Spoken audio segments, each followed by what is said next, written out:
സാക്ഷരതാ മിഷൻ അതോറിറ്റിയുമായി ബന്ധപ്പെട്ട പ്രസ്താവനകൾ ശരിയായത് എന്നാണ് ചോദ്യം. മനുഷ്യ ജീനോം പദ്ധതിയിലൂടെ കണ്ടെത്തിയ ഏറ്റവും വലിയ ജീൻ എന്നാണ് ചോദ്യം. നമസ്കാരം, സ്മാർട്ട് പീസിലേക്ക് സ്വാഗതം. നമ്മുടെ പ്രധാനപ്പെട്ട പരീക്ഷകളൊക്കെ ഇനി നമ്മുടെ മുന്നിലേക്ക് വരികയാണ്. അടുത്ത മാസം ഫയർമാൻ എക്സാം ഉണ്ട്, 10th ഫിലിംസ് ഉണ്ട്, അങ്ങനെ ധാരാളം പരീക്ഷകൾ ഇനി അങ്ങോട്ട് വരാൻ പോകുന്ന മാസങ്ങളുണ്ട്. ഓക്കെ, അപ്പം നിങ്ങളൊക്കെ നല്ല കട്ടയ്ക്ക് പഠിച്ചുകൊണ്ടിരിക്കുന്ന ആൾക്കാരാണെന്ന് അറിയാം. പക്ഷേ പഠനത്തോടൊപ്പം തന്നെ വളരെ ഇമ്പോർട്ടൻ്റ് ആണ് നിങ്ങളുടെ നിലവാരം മനസ്സിലാക്കി പഠിക്കുക എന്നുള്ളത്. ഓക്കെ അല്ലേ? കാരണം ഇനിയിപ്പം ലാസ്റ്റ് റിവിഷൻ്റെ ഒക്കെ സമയമാണ്. സോ ഞാൻ നിങ്ങൾക്കൊരു 25 ക്വസ്റ്റ്യൻ ഇപ്പോൾ എടുത്തിട്ടുണ്ട്. അതെന്ന് വെച്ച് കഴിഞ്ഞാൽ ഈസി ആയിട്ടുള്ളതും റെയർ ആയിട്ടുള്ളതും ഇത്തിരി ഡിഫിക്കൽട്ട് ആയിട്ടുള്ളതൊക്കെ ആയിട്ടുള്ള മിക്സ് ആയിട്ടുള്ള 25 ക്വസ്റ്റ്യൻ. ഈ 25 നിങ്ങൾ ശരിയാക്കുന്നുണ്ടെങ്കിൽ നിങ്ങൾ ഔട്ട്സ്റ്റാൻഡിങ് ആണ്. 22+ ആണ് നിങ്ങൾക്ക് നേടാൻ പറ്റുന്നെങ്കിൽ എക്സലൻ്റ് ആണ്. 20+ ആണെങ്കിൽ വെരി ഗുഡ് ആണ്. 18+ ആണെങ്കിൽ ഗുഡും, ബിലോ 18 ആണെങ്കിൽ ആവറേജ്. അത് പറയാൻ കാരണം വേറെ ഒന്നുമല്ല, കോമ്പറ്റേറ്റീവ് എക്സാമിന് തയ്യാറെടുക്കുന്ന നിങ്ങൾ മസ്റ്റായിട്ടും നടക്കുന്ന പരീക്ഷകളുടെ ക്വസ്റ്റ്യൻ പേപ്പറിൽ കണ്ടിരിക്കണം. ഓക്കെ അല്ലേ? ഞാനിപ്പോൾ ചെയ്യിപ്പിക്കാൻ പോകുന്നത് പ്രീവിയസ് ക്വസ്റ്റ്യൻസ് ആണ്. അപ്പം പരീക്ഷയ്ക്ക് തയ്യാറെടുക്കുന്ന കുട്ടികൾ ഉറപ്പായിട്ടും ആ ക്വസ്റ്റ്യൻസ് കണ്ടിരിക്കുകയും വേണമായിരുന്നു, അത് അറിഞ്ഞുകൂടാത്തത് പഠിച്ചിരിക്കുകയും വേണമായിരുന്നു. എന്നിട്ട് നിങ്ങൾക്ക് 18 മാർക്കിന് മുകളിലോട്ട് സ്കോർ ചെയ്യാൻ പറ്റിയില്ലെങ്കിൽ നിങ്ങൾ നന്നായിട്ട് പ്രീവിയസ് ഇയർ ക്വസ്റ്റ്യൻസ് റിവിഷൻ ചെയ്ത് തന്നെ പഠിക്കണം. മനസ്സിലായ? ഇമ്പോർട്ടൻ്റ് ആണ്. ഓക്കെ, ഓരോ ചോദ്യം ചെയ്തു പോവാം. വീഡിയോ പൗസ് ചെയ്യുക. സ്വന്തമായിട്ട് ചെയ്യാൻ ആഗ്രഹിക്കുന്ന ആൾക്കാർ വീഡിയോ പൗസ് ചെയ്യുക, ക്വസ്റ്റ്യൻ്റെ ആൻസർ എഴുതുക. എന്നിട്ട് ഞാൻ ഉത്തരം പറയുമ്പോൾ ശരിയാണോ തെറ്റാണോ നോക്കുക. കരിമ്പ് കൃഷി, പരുത്തി കൃഷി തുടങ്ങിയവയ്ക്ക് അനുയോജ്യമായ കറുത്ത പരുത്തി മണ്ണ് ഉണ്ടാകുന്നത് ഏത് പാറ പൊടിഞ്ഞെന്നാണ്. റിപ്പീറ്റഡ് ക്വസ്റ്റ്യൻ ആണ്. ബസാൾട്ട് ശില അല്ലേ? ബസാൾട്ട് ശിലകൾക്ക് അപക്ഷയം സംഭവിച്ചുകൊണ്ടാണ് ഏതുണ്ടാവുന്നത്? കറുത്ത പരുത്തി മണ്ണുണ്ടാവുന്നത്. അപ്പോൾ ബസാൾട്ടാണ് ആൻസർ. അടുത്ത്, താഴെ കൊടുത്തിരിക്കുന്ന വാതകങ്ങളിൽ ഹരിതഗൃഹ പ്രവാഹത്തിന് കാരണമാകുന്നത് ഏതെന്നാണ്. ഹരിതഗൃഹ പ്രവാഹം വളരെ ഇമ്പോർട്ടൻ്റ് ആണ്. ഗ്രീൻ ഹൗസ് എഫക്റ്റ്, അതിനെക്കുറിച്ചുള്ള ക്ലാസ്സൊക്കെ ചാനലിൽ കിടപ്പുണ്ട് കേട്ടോ, അതിനകത്തൊരു കണ്ടു നോക്കുക. കാർബൺ ഡൈ ഓക്സൈഡ് ആണ് ഏറ്റവും പ്രധാനപ്പെട്ട റീസൺ കേട്ടോ. അതായത് നമ്മുടെ ഈ ഗ്രീൻ ഹൗസ് എഫക്റ്റിന് പ്രധാനമായിട്ടുള്ള കാരണമാകുന്നത് കാർബൺ ഡൈ ഓക്സൈഡ് ആണ്. ഓസോണും കാരണമാകുന്നുണ്ട്, പക്ഷേ ഇവിടെ മെയിൻ അല്ലെങ്കിൽ മെജോറിറ്റി പ്രോബ്ലം ഉണ്ടാക്കുന്നത് കാർബൺ ഡൈ ഓക്സൈഡ് ആയതുകൊണ്ട്, അല്ലെങ്കിൽ ഏറ്റവും കൂടുതലുള്ളത് ഈ പറഞ്ഞിരിക്കുന്നത് ഹരിതഗൃഹ വാതകങ്ങളിൽ ഏറ്റവും കൂടുതലുള്ളത് കാർബൺ ഡൈ ഓക്സൈഡ് ആയതുകൊണ്ട് ഓപ്ഷൻ സി ഇവിടെ ആൻസർ ആയിട്ട് വരുന്നു. ഓക്കെ, അടുത്ത, ഉത്തര രാജസ്ഥാന് ജലസേചനത്തിന് വേണ്ടി നിർമ്മിച്ച ഇന്ദിരാ കനാൽ, ഇത് SCRT എന്നുള്ള ചോദ്യമാണ്. ഏത് നദിയിലാണ് നിർമ്മിച്ചിരിക്കുന്നതാണ് ചോദ്യം. സത്ലജ് ആണ് answer. Sutlej. Indira canal Sutlej നദിയിലാണ്.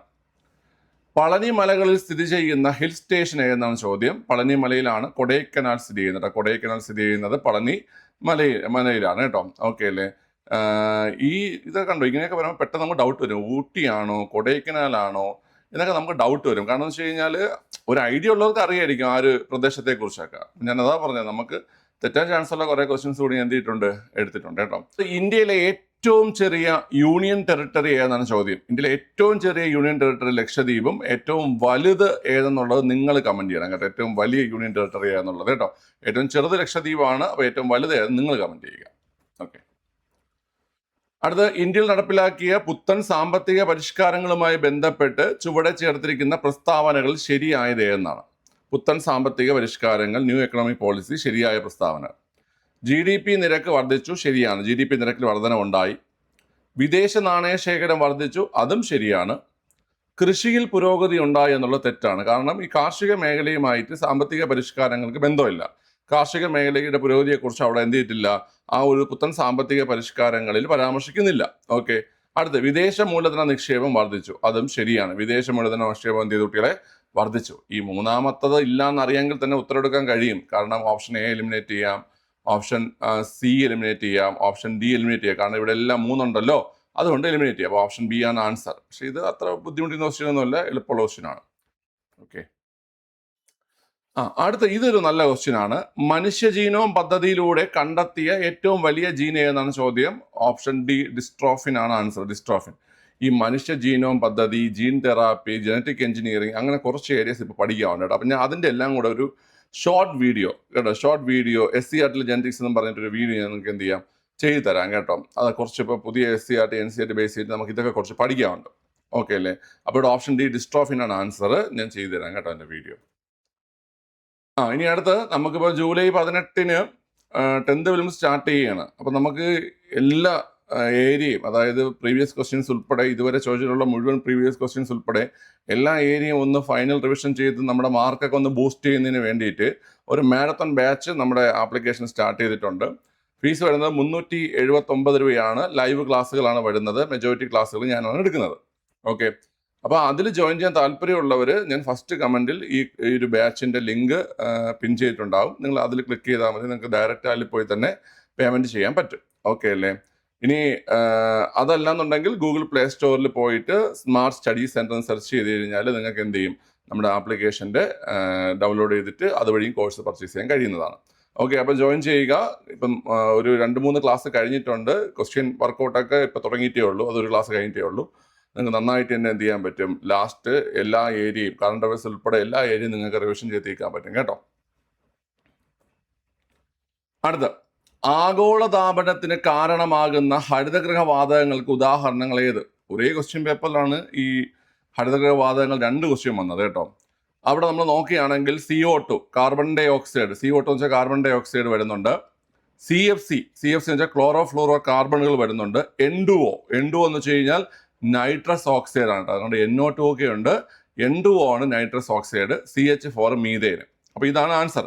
Carbon dioxide, ക്ലോറോ ഫ്ലോറോ കാർബണുകൾ, നൈട്രസ് ഓക്സൈഡ്, മീഥേൻ, ഇതൊക്കെയാണ് എന്ത്, ആഗോളതാപനത്തിന് കാരണമാകുന്ന ഹരിതഗൃഹ വാതകങ്ങൾക്ക് ഉദാഹരണങ്ങൾ. കാർബൺ ഡൈ ഓക്സൈഡ്, ക്ലോറോ ഫ്ലോറോ കാർബണുകൾ, നൈട്രസ് ഓക്സൈഡ്, പിന്നെ മീഥേൻ. ഓക്കെ അല്ലേ? അടുത്ത, ശബ്ദത്തിന് പരമാവധി വേഗത ലഭിക്കുന്നത് താഴെ പറയുന്ന ഏത് മാധ്യമത്തിലാണ് ചോദ്യം. എളുപ്പമുള്ള ക്വസ്റ്റ്യൻ ആണ്. ഓപ്ഷൻ സി അലൂമിനിയം ആണ് ആൻസർ. അലൂമിനിയത്തിലാണ് ഏറ്റവും കൂടുതൽ വേഗത ലഭിക്കുന്നത്. അടുത്ത, ലാസിക് സർജറിക്ക് വേണ്ടി ഉപയോഗിക്കുന്ന വൈദ്യുത കാന്തിക തരംഗം ഏതാണ്? ഈ കണ്ണിൽ നടത്തുന്ന സർജറിയാണ് ലാസിക് സർജറി എന്ന് പറയുന്നത്. ലാസിക് സർജറിക്ക് വേണ്ടി ഉപയോഗിക്കുന്ന വൈദ്യുത കാന്തിക തരംഗം അൾട്രാ വയലറ്റ് ആണ്. അൾട്രാ വയലറ്റ് ആണ് ആൻസർ. Option A. നല്ലൊരു ക്വസ്റ്റ്യൻ ആണ്. പലർക്കും പലരും ഈ ഒരു ക്വസ്റ്റ്യൻ ആദ്യമായിട്ടായിരിക്കും കാണുന്നത്. ഞാൻ അതാ പറഞ്ഞത്, ഇത്തരത്തിലുള്ള ക്വസ്റ്റ്യൻസ് ഒക്കെ നിങ്ങൾ പഠിച്ചു വേണം. ഇതൊക്കെയാണ് നമുക്കൊരു പരീക്ഷയിൽ റാങ്ക് മേക്കിംഗ് ആയിട്ടൊക്കെ ചിലപ്പോൾ വരുന്നത്. ഭൂഗുരുത്വം മൂലമുള്ള ത്വരണത്തിന്റെ വില ഏറ്റവും കൂടുതൽ ലഭിക്കുന്നത് എവിടെയാണ്? ഇതിപ്പോൾ സ്ഥിരം ചോദിക്കുന്നതാണ്. ഭൂഗുരുത്വം മൂലമുള്ള ത്വരണത്തിന്റെ വില ഏറ്റവും കൂടുതൽ ലഭിക്കുന്നത് ധ്രുവപ്രദേശങ്ങളിലാണെന്ന് അറിയാം. 9.83 ആണല്ലേ? 9.83 മീറ്റർ പെർ സെക്കൻഡ് സ്ക്വയർ ആണ്. ഓക്കെ, ഭൂമധ്യരേഖയിലാണ് ഏറ്റവും കുറവ് വരുന്നത്. 9.78 മീറ്റർ പെർ സെക്കൻഡ് സ്ക്വയർ ആണ്. Normal value 9.8 metre per second square ആണെന്ന് നിങ്ങൾക്ക് അറിയാം. ഭൂകേന്ദ്രത്തിലാണെങ്കിൽ 0 അനുഭവപ്പെടുന്നത് അല്ലേ? ഭൂകേന്ദ്രത്തിൽ 0 അനുഭവപ്പെടുന്നത്. ഓക്കെ അല്ലേ? ശരി, അപ്പൊ ഇത് ഓർത്ത് വെച്ചോണം. ഇതിപ്പോ സ്ഥിരം ചോദ്യമാണ് കേട്ടോ. അടുത്ത, ഒരേ മാസ് നമ്പരും വ്യത്യസ്ത അറ്റോമിക നമ്പരുമുള്ള മൂലകങ്ങളെ പറയുന്ന പേരെന്താണ്? ഒരേ മാസ് നമ്പരും വ്യത്യസ്ത അറ്റോമിക നമ്പരും. ഒരേ മാസ് നമ്പരും വ്യത്യസ്ത അറ്റോമിക നമ്പരുമുള്ളത് ഐസോബാറുകളാണ്. ഇത് മാറിപ്പോകാതിരിക്കാനായിട്ട് നിങ്ങൾ ഇങ്ങനെ ഓർത്താൽ മതി. ഈ ബാറിൽ കയറിയിട്ട് വെള്ളം അടിച്ചിട്ട് ഒരേ മാസ് കാണിക്കുക. മനസ്സിലല്ലേ? ചില ആൾക്കാർ ബാറിലൊക്കെ കയറിയിട്ട് വെള്ളം അടിച്ചിട്ട് അലുമ്പുണ്ടാക്കത്തില്ലേ? അതിനെയാണ് ബാറിൽ കയറി വെള്ളം അടിച്ച് ഒരേ മാസ് കാണിക്കുക. ബാറിൽ മാസ് എന്നോർത്ത് വെച്ചാൽ. അപ്പോൾ ഒരേ മാസ് നമ്പർ വ്യത്യസ്ത അറ്റോമിക നമ്പർ ഐസോബാർ. ഒരേ അറ്റോമിക നമ്പരും വ്യത്യസ്ത മാസ് നമ്പരും. ഒരേ അറ്റോമിക നമ്പരും വ്യത്യസ്ത മാസ് നമ്പരും ഐസോടോപ്പ് ആണ് കേട്ടോ. ഒരേ അറ്റോമിക നമ്പരും വ്യത്യസ്ത മാസ് നമ്പരും ഐസോടോപ്പ്. ഒരേ മാസ് നമ്പരും വ്യത്യസ്ത അറ്റോമിക നമ്പരും ഐസോബാർ. ആ ബാറും മാസും തമ്മിൽ കണക്ട് ചെയ്ത് വെച്ചിരുന്നത് കേട്ടോ. ടൈറ്റാനിയം ഡയോക്സൈഡ് നിർമ്മിക്കുന്നതിന് ഉപയോഗിക്കുന്ന ധാതു ഏതെന്നാണ് ചോദ്യം. ടൈറ്റാനിയം ഡയോക്സൈഡ് നിർമ്മിക്കുന്നതിന് ഉപയോഗിക്കുന്ന ധാതു ഇൽമനൈറ്റ് ആണ്. നിങ്ങൾ പഠിച്ചു കാണും. ഇൽമനൈറ്റ്, റൂട്ടൈൽ അല്ലേ? ഇൽമനൈറ്റ്, റൂട്ടൈൽ, ഇതൊക്കെ ടൈറ്റാനിയത്തിന്റെ അയിരുകളാണ്. ഇൽമനൈറ്റും റൂട്ടൈലും ടൈറ്റാനിയത്തിന്റെ അയിരുകളാണ്. അത് നമുക്ക് ചോദിക്കുന്നതാണ്. മോണോസൈറ്റ് എന്ന് പറഞ്ഞു കഴിഞ്ഞാൽ തോറിയത്തിന്റെ അയിരാണ് മോണോസൈറ്റ്. തോറിയത്തിന്റെ അയിരാണ് മോണോസൈറ്റ്. ഈ ടൈറ്റാനിയം ഡയോക്സൈഡ് ഒക്കെ എന്തിനു ഉപയോഗിക്കുന്നുണ്ട്? മെയിനായിട്ട് പെയിന്റ് നിർമ്മാണത്തിനൊക്കെ ഉപയോഗിക്കുന്നത് ടൈറ്റാനിയം ഡയോക്സൈഡ് ആണ്. അതിൻ്റെ ഒരു മെയിൻ ഗോള് അല്ലെങ്കിൽ മെയിൻ യൂസേജ് എന്തെന്ന് കേട്ട് കഴിഞ്ഞാൽ ഈ പറയുന്ന പെയിന്റ് നിർമ്മാണമൊക്കെയാണ് കേട്ടോ. അത് ഓർത്ത് വെച്ചോണേ. അടുത്ത്, ഭൈരവിക്കോലം ഏത് കലാരൂപവുമായി ബന്ധപ്പെട്ടിരിക്കുന്നു? പടയണിയാണ് ആൻസർ. ഓപ്ഷൻ ഡി പടയണിയായിട്ടാണ് എന്ത് ബന്ധപ്പെട്ടിരിക്കുന്നത്? ഭൈരവിക്കോലം ബന്ധപ്പെട്ടിരിക്കുന്നത്. അറ്റോമിക സംഖ്യ 120 മൂലകത്തിന്റെ IUPAC നാമം ഏതെന്നാണ്? ഇത് നിങ്ങൾ അധികം കണ്ടിട്ടില്ലാത്ത ഒരു ക്വസ്റ്റ്യൻ ആയിരിക്കും. പലരും ചിലപ്പോൾ ആദ്യമായിരിക്കും ഈ ക്വസ്റ്റ്യൻ കാണുന്നത്. അൺബൈനിലിയം ആണ് ആൻസർ. അൺബൈനിലിയം. അറ്റോമിക സംഖ്യ 120 മൂലകത്തിന്റെ പേര് അൺബൈനിലിയം എന്നാണ്. അൺബൈനിലിയം. ഇനി 119 ഒന്ന് പഠിച്ചോണേ. 119 അൺഉണ്ണേനിയമാണ് കേട്ടോ. അൺഉണ്ണേനിയമാണ്. അൺഉണ്ണേനിയമാണ് 119 കേട്ടോ. അൺഉണ്ണേനിയം 119. അൺബൈനിലിയം എന്താണ്? 120. അൺഉണ്ണേനിയം 119, അൺബൈനിലിയം 120. രണ്ടും ഇമ്പോർട്ടൻ്റ് ആണ്. താഴെ തന്നിരിക്കുന്നവയിൽ അർദ്ധലോഹങ്ങൾ അല്ലെങ്കിൽ ഉപലോഹമല്ലാത്തവയെന്നാണ്. ഈസി ക്വസ്റ്റ്യൻ ആണ്. കാരണം മഗ്നീഷ്യം ലോഹം എന്നൊക്കെ നമുക്കറിയാം. രാസസൂര്യൻ എന്നറിയപ്പെടുന്ന മഗ്നീഷ്യം അല്ലെങ്കിൽ ഹരിതകത്തിൽ അടങ്ങിയിരിക്കുന്ന ലോഹം എന്നൊക്കെ പറഞ്ഞ് നിങ്ങൾ പഠിച്ചു കാണും അല്ലേ? മഗ്നീഷ്യം ലോഹമാണ്. അപ്പം സിലിക്കണ്, ജെർമേനിയം, ടെലൂറിയം ഇതൊക്കെയാണ് എന്തിൽ വരുന്നത്? ഉപലോഹം അല്ലെങ്കിൽ അർദ്ധലോഹത്തിൽ വരുന്നത് കേട്ടോ. ഈ അറിയുന്ന പോയിന്റ് ഒക്കെ നോട്ട് ചെയ്ത് പഠിക്കുക, ഇമ്പോർട്ടൻ്റ് ആണ്. അടുത്ത, ഒരു ദ്രാവകത്തിൽ ഒരു വസ്തുവിന് അനുഭവപ്പെടുന്ന പ്ലവക്ഷമ ബലവുമായി ബന്ധപ്പെട്ട് താഴെ പറയുന്ന പ്രസ്താവനകളിൽ ശരിയായത് എന്ന് കണ്ടെത്തുക. പ്ലവക്ഷമ ബലവുമായി ബന്ധപ്പെടുത്തണം. അതായത് ഒരു വസ്തു ഇങ്ങനെ ഒരു ദ്രാവകത്തിലേക്ക് മുങ്ങിക്കിടക്കുമ്പം ആ ദ്രാവകം ആ വസ്തുവിന്മേൽ പ്രയോഗിക്കുന്ന ബലമാണ് പ്ലവക്ഷമ ബലം എന്ന് പറയുന്നത്. പ്ലവക്ഷമ ബലം വസ്തുവിന്റെ വ്യാപ്തത്തെ ആശ്രയിക്കുന്നു എന്നുള്ളത് ശരിയാണ്. പ്ലവക്ഷമ ബലം വസ്തുവിന്റെ വ്യാപ്തത്തെ എന്ത് ചെയ്യുന്നുണ്ട്? ആശ്രയിക്കുന്നുണ്ട്. ഈ പോയിന്റ് പഠിച്ചോണേ. പ്ലവക്ഷമ ബലം വസ്തു ആദേശം ചെയ്യുന്ന ദ്രാവകത്തിന്റെ ഭാരത്തിന് തുല്യമായിരിക്കും. പ്ലവക്ഷമ ബലം വസ്തു ആദേശം ചെയ്യുന്ന ദ്രാവകത്തിന്റെ ഭാരത്തിന് തുല്യമായിരിക്കും. പഠിക്കുക. പ്ലവക്ഷമ ബലം ആ ദ്രാവകത്തിന്റെ സാന്ദ്രതയെ സ്വാധീനിക്കുന്നുണ്ട്. അപ്പം ഈ 3 പോയിന്റുകളും നിങ്ങൾ മസ്റ്റായിട്ട് പഠിച്ചിരിക്കേണ്ടതാണ്. പ്ലവക്ഷമ ബലത്തെക്കുറിച്ച് വസ്തുവിന്റെ വ്യാപ്തത്തെ ആശ്രയിക്കുന്നു, ദ്രാവകത്തിന്റെ സാന്ദ്രതയെ സ്വാധീനിക്കുന്നുണ്ട്, വസ്തു ആദേശം ചെയ്യുന്ന ദ്രാവകത്തിന്റെ ഭാരത്തിന് തുല്യമായിരിക്കും. ഈ പറയുന്ന 3 പോയിന്റുകളും നിങ്ങൾ ഇനി അങ്ങോട്ട് പോകുന്ന ക്വസ്റ്റ്യൻ പേപ്പറിൽ കാണുന്നതാണ്. സോ പഠിച്ചിരിക്കുക. പുരാതന കാലത്ത് കേരളവുമായി യവനന്മാർക്ക്, ഈ യവനന്മാരെന്ന് ഉദ്ദേശിക്കുന്നത് ഗ്രീക്കുകാരാണ്. യവനന്മാരെന്ന് പറഞ്ഞാൽ ഗ്രീക്കുകാരാണ്. യവനന്മാർക്കും റോമാക്കാർക്കും ഉണ്ടായിരുന്ന വാണിജ്യ ബന്ധത്തിന്റെ ശക്തമായ തെളിവുകൾ ഉത്ഖനനത്തിലൂടെ ലഭിച്ച പ്രദേശം. ഇതൊക്കെ പ്രിലിംസ് ലെവലിലൊക്കെ ചോദിച്ചിട്ടുള്ള ക്വസ്റ്റ്യൻ തന്നെയാണ്. എല്ലാവർക്കും അറിയായിരിക്കും. ഓപ്ഷൻ ഡി പട്ടണമാണ് കേട്ടോ. എറണാകുളം ജില്ലയിലാണ് പട്ടണം കേട്ടോ. എറണാകുളം ജില്ലയിലെ ഒരു സ്ഥലമാണ് എന്ന് പറയുന്നത് പട്ടണം എന്ന് പറയുന്നത്. ഓക്കെ, എഴുതിയെന്ന് വിശ്വസിക്കുന്നു. അടുത്ത, ഭൂവൽക്കത്തെ കുറിച്ച് താഴെ പറയുന്നതിൽ ഏതാണ് ശരിയെന്നാണ്. ഭൂമിയുടെ ഏറ്റവും പുറമെയുള്ള ശിലാനിർമ്മിതമായ കട്ടിയുള്ള ഭാഗമാണ് ഭൂവൽക്കം. തികച്ചും ശരിയാണ്. സമുദ്രതട ഭൂവൽക്കത്തിന് വൻകര ഭൂവൽക്കത്തെ അപേക്ഷിച്ച് കനം കുറവാണ്. അതായത് നമുക്കിപ്പം ഭൂവൽക്കത്തെ തന്നെ 2ആയി തരംതിരിച്ചിട്ടുണ്ട് അല്ലേ? സമുദ്ര ഭൂവൽക്കമെന്നും വൻകര ഭൂവൽക്കമെന്നും 2ആയി തരംതിരിച്ചിട്ടുണ്ട്. അതില് ഈ വൻകര ഭൂവൽക്കത്തിന് കട്ടി കൂടുതലാണ്, പക്ഷെ സാന്ദ്രത നോക്കുകയാണെങ്കിൽ അത് കുറവാണ് കേട്ടോ. വൻകര ഭൂവൽക്കത്തിന് കട്ടി കൂടുതലും സാന്ദ്രത കുറവുമാണ്. സമുദ്ര ഭൂവൽക്കത്തിനാണെങ്കിൽ കട്ടി അല്ലെങ്കിൽ കനം കുറവും സാന്ദ്രത കൂടുതലുമാണ്. നമുക്കിപ്പോൾ സാന്ദ്രത, വൻകര ഭൂവൽക്കത്തിന്റെ സാന്ദ്രത നമുക്ക് CP എക്സാമിന് ചോദിച്ചിട്ടുണ്ടായിരുന്നു കേട്ടോ. അത് എത്രയാണ് വരുന്നതെന്ന് കേട്ട് കഴിഞ്ഞാൽ 2.7 ഗ്രാം പെർ സെന്റിമീറ്റർ ക്യൂബ് കേട്ടോ. 2.7 ഗ്രാം പെർ സെന്റിമീറ്റർ ക്യൂബ്. അതാണ് വൻകര ഭൂവൽക്കത്തിന്റെ സാന്ദ്രത, ഡെൻസിറ്റി എന്ന് പറയുന്നത്. സമുദ്ര ഭൂവൽക്കത്തിന്റെ ഡെൻസിറ്റി എന്ന് പറഞ്ഞു കഴിഞ്ഞാൽ 3 ഗ്രാം പെർ സെന്റിമീറ്റർ ക്യൂബാണ് കേട്ടോ. 3 ഗ്രാം പെർ സെന്റിമീറ്റർ ക്യൂബാണ്. അപ്പൊ അതൊന്ന് പഠിച്ചോണം, ഇമ്പോർട്ടന്റ് ആണ്. വൻകര 2.7 ഗ്രാം പെർ സെന്റിമീറ്റർ ക്യൂബ്, സാന്ദ്രത കുറവാണ്, കട്ടി കൂടുതലാണ്. സമുദ്ര ഭൂവൽക്കത്തിനാണെങ്കിൽ സാന്ദ്രത 3 ഗ്രാം പെർ സെന്റിമീറ്റർ ക്യൂബാണ്, പക്ഷെ സാന്ദ്രത കൂടുതൽ, കട്ടി കുറവാണ് കേട്ടോ. നോട്ട് ചെയ്ത് വെച്ചോണേ, ആ പോയിന്റ് ചോദിക്കേ. ഓക്കെ, അപ്പോൾ കനം കുറവ് ശരിയാണ്. ഹിമാലയൻ പർവ്വത മേഖലകളിൽ ഭൂവൽക്കത്തിന് കനം വളരെ കുറവാണ്. തെറ്റാണ്, വളരെ കൂടുതലാണ്. കാരണം എന്ന് വെച്ച് കഴിഞ്ഞാൽ അവിടെ എന്താണ്, അവിടെ ഉയർന്നു നിൽക്കുകയല്ലേ ആ പ്രദേശം, അതുകൊണ്ട് അവിടെ കനം കൂടുതലാണ് കേട്ടോ. അപ്പം 3ാമത്തെ സ്റ്റേറ്റ്മെന്റ് തെറ്റാണ്. നമുക്ക് ശരിയായിട്ടുള്ളതാണ് വേണ്ടത്. ഓപ്ഷൻ ബി ആണ് ആൻസർ. 1, 2 മാത്രം എന്ന് വരും.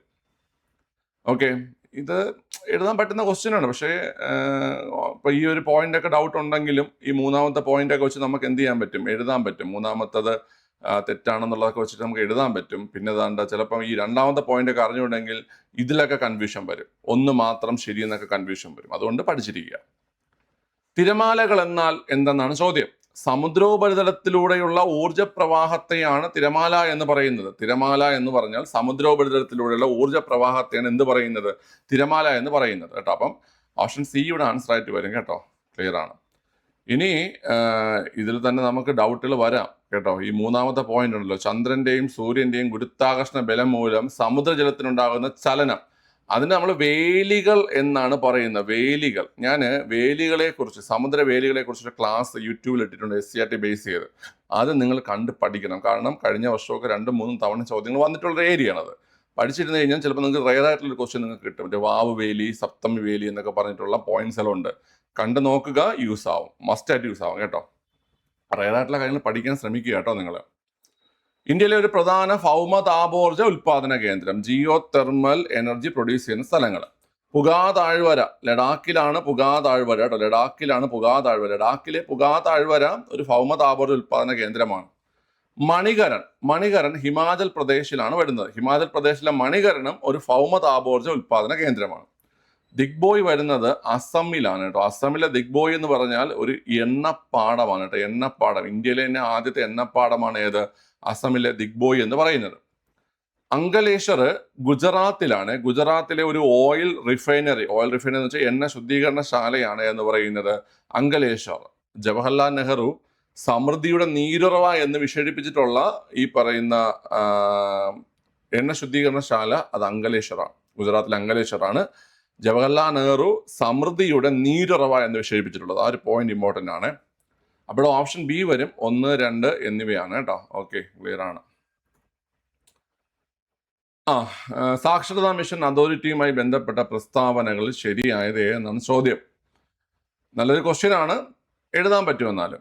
കേരള സർക്കാരിന്റെ പൊതുവിദ്യാഭ്യാസ വകുപ്പിന് കീഴിലുള്ള ഒരു സ്വയംഭരണ സ്ഥാപനമാണ് കേരള സാക്ഷരതാ മിഷൻ അതോറിറ്റി.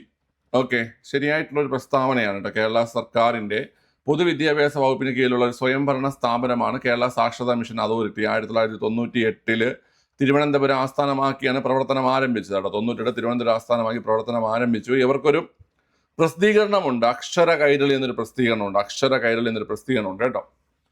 സംസ്ഥാനത്ത് സാക്ഷരതയും തുടർ വിദ്യാഭ്യാസ പ്രവർത്തനങ്ങളും ഏകോപിപ്പിക്കുന്നതിനും സജീവമാക്കുന്നതിനും വേണ്ടിയാണ് ഇത് രൂപീകൃതമായത്. ആ പോയിന്റ് വായിക്കുമ്പോൾ നമുക്ക് മനസ്സിലാവുന്നില്ലേ? സാക്ഷരതാ മിഷൻ അതോറിറ്റി സാക്ഷരതയും തുടർ വിദ്യാഭ്യാസ പ്രവർത്തനങ്ങൾ ഏകോപിപ്പിക്കുന്നതിനും സജീവമാക്കുന്നതിനും വേണ്ടിയാണ്. ഈസി പോയിന്റ് ആണ്. രണ്ടാമത്തത് മസ്റ്റായിട്ടും ശരിയാണ്. ഓക്കെ, ഒന്നാമത്തത് ഈ സ്വയംഭരണ സ്ഥാപനമൊക്കെ ചിലപ്പോൾ പലർക്കും ഡൗട്ട് വരും, സ്വയംഭരണ സ്ഥാപനമാണോ എന്നൊക്കെ ഡൗട്ട് വരും കേട്ടോ. ഇനി അപ്പോൾ 1ഉം 2ഉം ശരിയാണ്, അപ്പോൾ ഉത്തരമായി. ഓപ്ഷൻ ഡി ആണ് ആൻസർ. മൂന്നാമത്തെ തെറ്റുണ്ട്. തെറ്റെന്തെന്ന് കേട്ട് കഴിഞ്ഞാൽ സാക്ഷരതാ മിഷൻ അതോറിറ്റിയുടെ ചെയർമാൻ വിദ്യാഭ്യാസ വകുപ്പ് മന്ത്രിയല്ല. ചെയർമാൻ വരുന്നത് മുഖ്യമന്ത്രിയാണ്. അതായത് നിലവിൽ വി ഡി സതീശനാണ്. വിദ്യാഭ്യാസ വകുപ്പ് മന്ത്രി വൈസ് ചെയർമാനാണ്. വിദ്യാഭ്യാസ വകുപ്പ് മന്ത്രി. ഇപ്പോഴത്തെ വിദ്യാഭ്യാസ വകുപ്പ് മന്ത്രി നിങ്ങൾക്ക് അറിയായിരിക്കും, എൻ ഷംസുദ്ദീനാണ് വിദ്യാഭ്യാസ വകുപ്പ് മന്ത്രി. അദ്ദേഹമാണ് ഇപ്പം നിലവിലെ കേരള സംസ്ഥാന സാക്ഷരതാ മിഷൻ അതോറിറ്റിയുടെ വൈസ് ചെയർമാൻ മുഖ്യമന്ത്രിയാണെന്നുള്ള കാര്യം ഓർത്തിരിക്കണം കേട്ടോ. ഓക്കെ, ഞാനൊരു ചോദ്യം ചോദിക്കാം, ആര് കമന്റ് ചെയ്ത് നോക്കാവേ. നമ്മുടെ മുഖ്യമന്ത്രി വി ഡി സതീശൻ, അദ്ദേഹം ചെയർമാനായും വൈസ് ചെയർമാനായും വരുന്ന ഒരു സംവിധാനമുണ്ട് കേരളത്തിൽ. ഏതെന്നറിയാവോ? കേട്ടോ, നമ്മുടെ അടിസ്ഥാന സൗകര്യ വികസനമായിട്ടൊക്കെ ബന്ധപ്പെട്ടിട്ടുള്ള ഒരു സംവിധാനമാണ്. അതിന്റെ ചെയർമാനും അദ്ദേഹമാണ്, വൈസ് ചെയർമാനും അദ്ദേഹമാണ്. കാരണം അതിന്റെ ചെയർമാൻ മുഖ്യമന്ത്രിയും വൈസ് ചെയർമാൻ ധനകാര്യമന്ത്രിയാണ്. നിലവിൽ വി ഡി സതീശൻ തന്നെയാണ് മുഖ്യമന്ത്രിയും വി ഡി സതീശൻ തന്നെയാണ് ധനകാര്യമന്ത്രിയും. അപ്പൊ അത് ഏതാണെന്നുള്ള കാര്യം കമന്റ് ചെയ്യുക കേട്ടോ. ആര് കമന്റ് ചെയ്ത് നോക്കാം. അടുത്ത ചോദ്യം, സംസ്ഥാന തെരഞ്ഞെടുപ്പ് കമ്മീഷനുമായി ബന്ധപ്പെട്ട് താഴെ കൊടുത്തിരിക്കുന്ന പ്രസ്താവനകളിൽ ശരിയായത് ഏത് അല്ലെങ്കിൽ ഏവ? നമ്മൾ സ്റ്റേറ്റ് ഇലക്ഷൻ കമ്മീഷനുമായിട്ട് ബന്ധപ്പെട്ടതാണ്. ഭരണഘടനയുടെ 243 വകുപ്പ് സംസ്ഥാന തെരഞ്ഞെടുപ്പ് കമ്മീഷനെ കുറിച്ച് പ്രതിപാദിക്കുന്നു. ഈ 243 പ്രകാരമാണ് സംസ്ഥാന തെരഞ്ഞെടുപ്പ് കമ്മീഷൻ എന്ത് ചെയ്യുന്നത്, ഫോം ചെയ്തിട്ടുള്ളത്. നിങ്ങൾ ആ 4 ആർട്ടിക്കിൾ ഒന്ന് അറിഞ്ഞോണം. 243 അതുപോലെ 243 ഇതൊക്കെ നമ്മുടെ സംസ്ഥാന തെരഞ്ഞെടുപ്പ് കമ്മീഷനും 243 243 അത് സംസ്ഥാന ധനകാര്യ കമ്മീഷനുമാണ്. ഇത് ഇമ്പോർട്ടന്റ് ആർട്ടിക്കിൾസ് ആണ്. 243 ഉണ്ട്. ആർക്കെങ്കിലും അറിയോ? 243 ഒരു കോൺസ്റ്റിറ്റ്യൂഷണൽ ബോഡിയാണ്. അറിയോ ആർക്കെങ്കിലും? അറിയാൻ കമന്റ് ചെയ്യണേ. അറിഞ്ഞുണ്ടെങ്കിൽ ചോദിച്ചാൽ മതി, ഞാൻ അതിന്റെ മറുപടി തരാം കേട്ടോ. 243 ഒരു കോൺസ്റ്റിറ്റ്യൂഷണൽ ബോഡിയാണ്. അടുത്ത, സംസ്ഥാന നിയമസഭയിലേക്കും തദ്ദേശ സ്വയംഭരണ സ്ഥാപനങ്ങളിലേക്കുമുള്ള തെരഞ്ഞെടുപ്പിന് മേൽനോട്ടം വഹിക്കുന്നത് സംസ്ഥാന തെരഞ്ഞെടുപ്പ് കമ്മീഷൻ എന്ന് പറയുന്നുണ്ട്. അതിൽ തെറ്റുണ്ട്. നമ്മുടെ ഈ തദ്ദേശ സ്വയംഭരണ സ്ഥാപനങ്ങൾ, അതായത് ഈ പഞ്ചായത്ത് ഇലക്ഷനിൽ മാത്രമാണ് ഈ സംസ്ഥാന തെരഞ്ഞെടുപ്പ് കമ്മീഷൻ മേൽനോട്ടം വഹിക്കുന്നത്. നിയമസഭയായാലും ലോകസഭയായാലും രാജ്യസഭയായാലും രാഷ്ട്രപതി ആയാലും ഉപരാഷ്ട്രപതി ആയാലും ഈ പറയുന്ന ഇലക്ഷനുകളെല്ലാം കേന്ദ്ര തെരഞ്ഞെടുപ്പ് കമ്മീഷനാണ് നേതൃത്വം വഹിക്കുന്നതെന്ന് മനസ്സിലാക്കുക നിങ്ങൾ. അടുത്ത്, ഹൈക്കോടതി ജഡ്ജിക്ക് വേണ്ടി നിർവഹിച്ചിരിക്കുന്ന അടിസ്ഥാനത്തിലും രീതിയിലും അല്ലാതെ സംസ്ഥാന തെരഞ്ഞെടുപ്പ് കമ്മീഷണറെ കാലാവധിക്ക് മുമ്പായി ആ പദവിയിൽ നിന്ന് മാറ്റാൻ കഴിയില്ല. അത് ശരിയാണ്. 5 വർഷം അല്ലെങ്കിൽ 65 വയസ്സ്, ഇതാണ് ഇവിടെ കാലാവധി കേട്ടോ. 5 വർഷം അല്ലെങ്കിൽ 65 വയസ്സാണ് ഇവിടെ കാലാവധി. ഈ കാലാവധിക്ക് മുമ്പായിട്ട് ഇവരെ നീക്കം ചെയ്യണമെങ്കിൽ അത് ഹൈക്കോടതി ജഡ്ജിയെ ഇംപീച്ച്മെന്റ് ചെയ്യുന്ന അതേ രീതിയിലേ പറ്റത്തുള്ളൂ. കാരണം ഹൈക്കോടതി ജഡ്ജിക്ക് തുല്യമായിട്ടുള്ള പദവിയും ശമ്പളവുമാണ് ആർക്കുള്ളത്? സംസ്ഥാന തെരഞ്ഞെടുപ്പ് കമ്മീഷണർക്കുള്ളത്. ഓക്കെ അല്ലേ? അപ്പം ഓപ്ഷൻ സി ആണ് ആൻസർ. 1, 3 എന്നിവ മാത്രം ശരിയാണ്. ഓക്കെ. അടുത്ത, ഇന്ത്യയിൽ സ്വതന്ത്രവും നിഷ്പക്ഷവുമായ ഒരു നീതിന്യായ സംവിധാനം ഉറപ്പാക്കാനായി ഭരണഘടന നൽകിയിരിക്കുന്ന വ്യവസ്ഥകളിൽ പെടാത്തത് ഏതൊക്കെയെന്നാണ്. ജഡ്ജിമാരെ നിയമിക്കുന്നത് യോഗ്യതയുടെ അടിസ്ഥാനത്തിലായിരിക്കും. ശരിയാണ്. ജഡ്ജിമാർക്ക് കൃത്യമായ യോഗ്യത ഉണ്ടാകണം. ജഡ്ജിമാർക്ക് മതിയായ പ്രതിഫലം നൽകണം. ഉണ്ട്. ശമ്പളം, വ്യത്യസ്തമായ ശമ്പളമുണ്ട്. പ്രതിപക്ഷ പാർട്ടിയിലെ അംഗങ്ങൾക്ക് ജഡ്ജിമാരെ തിരഞ്ഞെടുക്കാനുള്ള അധികാരം, അത് തെറ്റാണ്. ജഡ്ജിമാർക്ക് കാലാവധി ഉറപ്പാക്കുക. കാലാവധിയുണ്ട്. ഇപ്പം സുപ്രീം കോടതി ആണെങ്കിൽ 65 വയസ്സ് വരെയും ഹൈക്കോടതി ആണെങ്കിൽ 62 വയസ്സ് വരെയും കാലാവധിയുണ്ട്. അപ്പൊ ഇവിടെ തെറ്റായിട്ടുള്ളത് അല്ലെങ്കിൽ പെടാത്തതാണ് നമുക്ക് വേണ്ടത്. സോ ഇവിടെ ആൻസർ ഓപ്ഷൻ സി ആണ്. ഈസി ക്വസ്റ്റ്യൻ ആണ് കേട്ടോ. ഓക്കെ. ഈസി എന്ന് പറഞ്ഞാൽ ഈ പറഞ്ഞ നമുക്ക് വായിച്ചാൽ മനസ്സിലാവണ്ടേ? പ്രതിപക്ഷ പാർട്ടിയിലെ അംഗങ്ങൾക്ക് ജഡ്ജിമാരെ തിരഞ്ഞെടുക്കാനുള്ള അധികാരം ഇല്ല, അങ്ങനെ സംവിധാനം പറയുന്നില്ല അല്ലേ? ഓക്കെ, ആലോചിച്ച് കിട്ടേണ്ടതാണ്. അടുത്ത, കാലക്രമത്തിൽ എഴുതുക ഇന്ത്യയിലെ രാഷ്ട്രപതിമാർ. ഈ ഇന്ത്യയുടെ രാഷ്ട്രപതിമാർ 15 രാഷ്ട്രപതിമാരുടെ പേരും കാലഘട്ടവും എല്ലാം പഠിക്കാനായിട്ട് ഞാനൊരു വീഡിയോ ചെയ്തിട്ടുണ്ട്. ഒരു കോഡ് വീഡിയോ. അത് വെച്ച് നിങ്ങൾക്ക് പേരും കാലഘട്ടമൊക്കെ ഈസി ആയിട്ട് പഠിച്ചെടുക്കാൻ പറ്റും. ഓക്കെ അല്ലേ? നിങ്ങൾ ഈസി ആയിട്ട് പറയുകയും ചെയ്യും. അപ്പോൾ അതൊന്ന് കണ്ടു നോക്കേ. രാജേന്ദ്ര പ്രസാദ് ആണ് ആദ്യത്തെ ആളല്ലേ? 1950 മുതൽ 62 വരെ 12 വർഷക്കാലം അദ്ദേഹമായിരുന്നു രാഷ്ട്രപതി.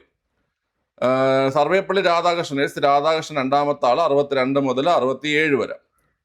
സക്കീർ ഹുസൈൻ മൂന്നാമത്തെ ആളാണ്. അദ്ദേഹം 67, 69 2 വർഷം ഉണ്ടായിരുന്നു. അദ്ദേഹം മരണപ്പെട്ടുപോയി.